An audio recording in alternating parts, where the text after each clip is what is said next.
So when an ideal gas is suddenly allowed to expand adiabatically into an evacuated container. So சடனாக வந்து என்ன பண்ணுறாங்க அப்படின்னா வந்து பார்த்தீங்கன்னா ஐடியல் கேஸை எவாக்குவேட்டட் கண்டெய்னர்ஸ் அப்படின்னா வந்து பார்த்தீங்கன்னா ஒரு பெரிய கண்டெய்னர் எடுத்திருப்பாங்க. அந்த கண்டெய்னர் ஒரு பக்கம் கேஸ் வச்சுருப்பாங்க, என்ன அனதர் சைடு வந்து வேக்யூம் இருக்கும். அந்த இடத்துல சடனாக ஒரு சின்ன ஹோல் மூலமாக இது இந்த பக்கம் மூவ் ஆகிறதுக்கு அலோவ் பண்ணுவாங்க. அப்படி மூவ் ஆகும்போது என்ன நடக்குது அப்படின்னு வந்து பார்த்தீங்கன்னா, அது வந்து மூவ் ஆகும்போது எந்த விதமான ஒர்க்கும் அது பண்ண தேவையில்ல. அது ஆட்டோமேட்டிக்காக ஒர்க் வந்து சிஸ்டம் எதையும் பண்ண தேவையில்ல. ஆட்டோமேட்டிக்காக அந்த ஒரு கண்டெய்னரில் நீங்கள் இப்படி எடுக்கும்போது ஒரு பக்கம் வேக்யூம் இருக்கிறதுனால, வேக்யூம்னா நோ ப்ரெஷர் 0. ஸோ அதை ஃபில் பண்ணுறதுக்கு அதுவே ஆட்டோமேட்டிக்காக மூவ் ஆகும் இந்த பக்கத்தில் இருந்து.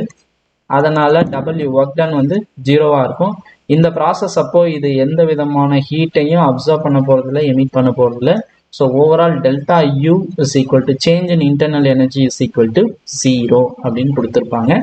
So this is a case in case of given condition for a spontaneous endothermic reaction.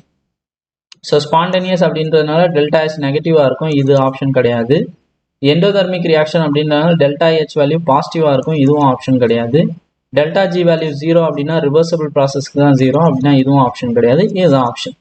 So ஆக்சுவலாக டெல்டா எஸ் வேல்யூ ஸ்பான்டேனியஸ் அப்படின்றதுனால கிரேட்டர் தென் 0ன்னு கொடுத்துருந்தாலும் இதுதான் நீங்கள் ஆப்ஷன் செக் பண்ணியிருக்கணும்.